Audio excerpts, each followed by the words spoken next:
Welcome to the channel.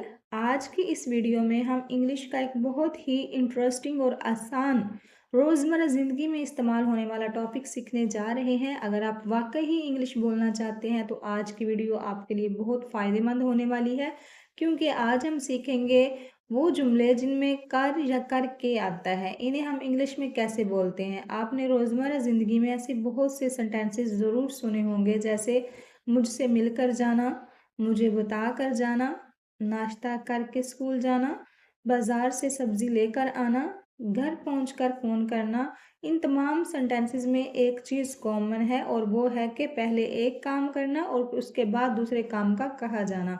यानी पहले मिलने की बात की गई है और फिर जाने के बारे में कहा गया है। अब सवाल ये पैदा होता है कि हम ऐसे सेंटेंसेस को इंग्लिश में किस तरह से बोलेंगे ताकि हमारी इंग्लिश भी नेचुरल लगे और सेंटेंस भी हमारा ग्रामर के अकॉर्डिंग करेक्ट हो। तो इसके लिए एक बहुत आसान सा रूल है जो आज हम सीखने वाले हैं। जब भी हम ऐसे सेंटेंसेस जिनमें कर या फिर कर के आता है, तो इस तरह के सेंटेंसेस को ट्रांसलेट करने के लिए हम लोग ज़्यादातर verb plus after plus verb में आईएनजी का यूज़ करते हैं। इसका मतलब होता है कि पहले कोई काम किया जाए और उसके बाद दूसरा काम किया जाए। ऐसे सेंटेंसेस जिनमें दो कामों का जिक्र किया जाता है उनको एक और स्ट्रक्चर की मदद से भी ट्रांसलेट कर सकते हैं, और वो है let plus no. Let plus no ये स्ट्रक्चर कन्वर्जेशनल और प्रैक्टिकल है, यानी किसी को नोटिफाई या इन्फॉर्म करने के लिए हम इसको इस्तेमाल करते हैं और काम के सीक्वेंस या प्लेस पर ज़्यादा जोर नहीं दिया जाता। एग्जाम्पल से समझते हैं, काम ख़त्म करके घर जाना। अगर इसे हमें पहले वाले स्ट्रक्चर की मदद से ट्रांसलेट करें तो सेंटेंस बनेगा go home after finishing the work.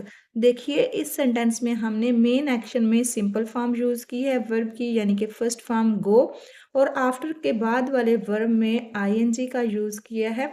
अब अगर हम इसे दूसरे स्ट्रक्चर की मदद से ट्रांसलेट करें तो पहले हम लिखेंगे लेट मी नो और इसके बाद बिफोर यू गो। यहाँ पे देखिए, हमने होम का जिक्र भी नहीं किया, सिर्फ हमने नोटिफाई किया है, यानी मकसद हमारा सिर्फ इन्फॉर्म करना है। यहाँ पे प्लेस जाहिर करना ज़रूरी नहीं है। इस सेंटेंस में हमने बिफोर का यूज़ किया है। अगर हम इस स्ट्रक्चर को फॉलो करेंगे तो सेंटेंस के मीनिंग भी काफ़ी हद तक चेंज हो जाएंगे। अब इसका ये जो मतलब निकलेगा वो होगा जाने से पहले मुझे बताना। आफ्टर प्लस वर्ब में आईएनजी एक्शन और सीक्वेंस में काम को जाहिर करने के लिए यूज़ किया जाता है और इसका ज़्यादातर यूज़ रिटन इंग्लिश में किया जाता है। और लेट प्लस नो का यूज़ हम किसी को नोटिफाई या इन्फॉर्म करने के लिए करते हैं और इसे हम आसान कन्वर्जेशनल तरीके से यूज़ करते हैं। अगर आपको फॉर्मल रिटन इंग्लिश यूज़ करनी है तो आप आफ्टर प्लस वर्ब में आईएनजी का यूज़ करेंगे। तो आज जो हम स्ट्रक्चर सीखने वाले हैं वो है main verb plus after plus verb में आईएनजी। तो मेन वर्ब के बाद अगर कोई ऑब्जेक्ट है वो भी हम उसका लिख लेंगे, उसके बाद हम आफ्टर और उसके बाद हम वर्ब में आईएनजी का यूज़ करेंगे। यानी कि फर्स्ट वाला structure main verb plus after plus verb में आईएनजी। मिसाल के तौर पर अगर हम कहें मुझसे मिलकर जाना, तो इंग्लिश में इसे कैसे ट्रांसलेट करेंगे। इस सेंटेंस में देखिए, दो काम हैं एक के बाद दूसरा। अक्सर बिगनर्स यहाँ पे गलती करते हैं जब हम ऐसे सेंटेंसेस बनाते हैं जिनमें कर या करके आता है, तो उन्हें समझ नहीं आता कि कौन से काम के साथ आईएनजी वाली फॉर्म लगानी है और कौन से काम के साथ सिंपल फॉर्म लगानी है। तो जो काम बाद में किया जाता है उसके साथ हम सिंपल फॉर्म यानी कि वर्ब की फर्स्ट फॉर्म का यूज़ करेंगे, और जो काम पहले किया जा रहा होता है इसके साथ हम आफ्टर प्लस वर्ब की आईएनजी फॉर्म का इस्तेमाल करेंगे। यानी जिस काम के बाद दूसरा काम होना है उसके साथ हम आईएनजी फॉर्म लगाएंगे। जैसे ये सेंटेंस है, मुझसे मिलकर जाना, तो जाना के लिए हम सिंपल फॉर्म यूज़ करेंगे क्योंकि ये मेन एक्शन है हमारा। मिलने वाले वर्ब में हम आईएनजी का यूज़ करेंगे क्योंकि ये काम है जो पहले किया जा रहा है। गो आफ्टर मीटिंग मी। अब देखिए, जो पहला काम है यानी कि गो, हमने इसमें सिंपल फॉर्म यूज़ की है और प्लस हमने आफ्टर के बाद जो वर्ब यूज़ किया है उसमें आईएनजी यूज़ किया है। यानी कि जो आफ्टर के बाद जो काम है उसमें हमने आईएनजी का इस्तेमाल किया है। इसी तरह अगर हमें बोलना हो कि मुझे बता कर जाना, तो इसको हम बोलेंगे गो आफ्टर टेलिंग मी। इसी तरह नाश्ता करके स्कूल जाना, go to school after having breakfast, यानी नाश्ता करने के बाद स्कूल जाना। अगर हम कहें बाजार से सब्जी लेकर आना। अब इसमें जो बाद में काम करने वाला है वो जाना नहीं बल्कि आना है। लेकिन इस सेंटेंस में भी क्योंकि देखिए वर्ड आ रहा है कर, तो जब भी सेंटेंस में कर या फिर कर के आता है तो उसमें हम आफ्टर का यूज़ करते हैं। तो इसे भी हम सेम स्ट्रक्चर से ही ट्रांसलेट करेंगे। अक्सर हम बोलते हैं ना कि पानी लेकर आना, किताब लेकर आना, तो लेकर आना वाले सेंटेंसेस भी सेम ऐसे ही ट्रांसलेट होते हैं। इनमें भी हम same verb plus after plus verb में आईएनजी का यूज़ करते हैं। तो सेंटेंस हमारा इस तरह से बनेगा, come after buying vegetables from the market. अगर हमें बोलना हो घर पहुंचकर फ़ोन करना, तो हम बोलेंगे कॉल आफ्टर रीचिंग होम। यहाँ पे एक बात ध्यान में रखिएगा कि जब भी हम आफ्टर का इस्तेमाल करते हैं और इसके बाद जो भी वर्ब आता है वो हमेशा आईएनजी फॉर्म में आता है। जैसे calling, telling, having, buying, reaching, meeting, ये तमाम वर्ब्स हैं जो आफ्टर के बाद हम यूज़ करते हैं। इसी रूल को आप ध्यान में रखते हुए ऐसे सैकड़ों सेंटेंसेस इजीली ट्रांसलेट कर सकते हैं। और ये सिर्फ सिंपल सेंटेंसेस नहीं होते बल्कि मुख्तलिफ टेंसेस में भी इस्तेमाल हो सकते हैं। जैसे अगर हमें बोलना हो मैं अम्मी से पूछकर बताती हूँ, यानी कि पहले मैं अम्मी से पूछूंगी फिर बताऊंगी। ये काम आने वाले वक्त में किया जाएगा, यानी कि ये सेंटेंस हमारा फ्यूचर का है, इसमें हम विल का यूज करेंगे। तो इस सेंटेंस को हम इस तरह से ट्रांसलेट करेंगे, I will tell you after asking my mother. I will tell you after asking my mother. पहले मैं अम्मी से पूछूंगी और फिर आपको बताऊंगी। इस सेंटेंस में भी अगर आप गौर करें तो आफ्टर के बाद वर्ब की आईएनजी फॉर्म का यूज हुआ है, यानी कि आस्किंग। इसी तरह अगर हमें बोलना हो मैं इजाज़त लेकर आती हूँ, तो हम बोलेंगे, इस सेंटेंस में भी देखें दो काम हैं, एक है इजाज़त लेना और दूसरा है आने का। तो इस सेंटेंस की ट्रांसलेशन होगी, I will come after taking permission. चंद और एग्जाम्पल देखते हैं ताकि ये स्ट्रक्चर आपको अच्छी तरह से समझ आ जाए। जैसे कि हाथ धोकर खाना खाओ।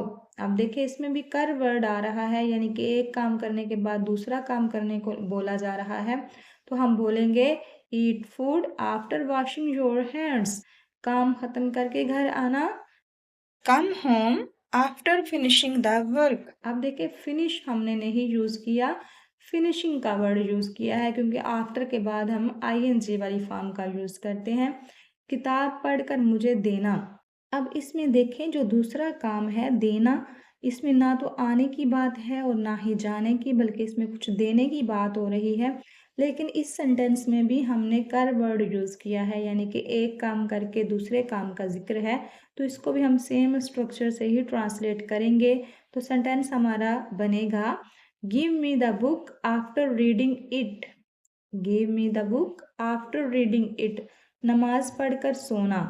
Sleep after offering prayer. Homework करके खेलने जाना। Go to play after doing homework. Go to play after doing homework. अब इस सेंटेंस में देखिए जो दो काम हुए हैं, पहला काम है होमवर्क करना और दूसरा काम है खेलने जाना। तो हमने इसे ट्रांसलेट किया, go to play after doing homework, यानी पहले होमवर्क करो फिर खेलने जाओ। अगर हम इस सेंटेंस को ऐसे बोलें, खेलने जाने से पहले होमवर्क करो। खेलने जाने से पहले होमवर्क करो। अब इस सेंटेंस में देखिए हमने करके या कर वर्ड यूज़ नहीं किया, बल्कि उसकी जगह पे हमने यूज़ किया है पहले, यानी कि खेलने जाने से पहले होमवर्क करो। तो यहाँ पे हमने करके या कर का वर्ड यूज़ नहीं किया। अब हम इस सेंटेंस को बिफोर का यूज़ करते हुए ट्रांसलेट करेंगे। जैसे कि देखिए, do your homework before going to play. Do your homework before going to play. अब देखिए बिफोर के बाद भी जो वर्ब आया है उसमें हमने आईएनजी यूज़ किया है, लेकिन हमने आफ्टर का इसमें यूज़ नहीं किया। जिस सेंटेंस में कर या कर के आएगा उसमें हम आफ्टर का यूज़ करेंगे, और जिसमें आएगा पहले तो उसमें हम बिफोर का यूज़ करेंगे। इसमें भी दो काम बताए गए हैं इस सेंटेंस में भी, लेकिन इसमें पहले का वर्ड यूज़ हुआ है तो इसलिए हमने इसमें बिफोर का यूज़ किया, यानी खेलने जाने से पहले होमवर्क करो। तो आज की क्लास में आपने बहुत ही इम्पोर्टेंट रूल सीखा है। जब भी लेकर, बताकर, पूछकर, पहुंचकर या करके जैसे वर्ड्स आएंगे तो ज़्यादातर हम इंग्लिश में verb plus after plus verb में आईएनजी का यूज़ करते हैं। इस तरीके से आप बहुत आसानी से नेचुरल वे में सेंटेंसेस बना सकते हैं और अपने डेली गुफ्तगू को बेहतर बना सकते हैं। अब अगर आपको ये स्ट्रक्चर अच्छे से समझ में आ गया हो तो आप खुद से ऐसे 3 सेंटेंसेस बनाएं जिनमें कल या फिर करके आए और इन्हें इंग्लिश में ट्रांसलेट करके मुझे ज़रूर बताइएगा।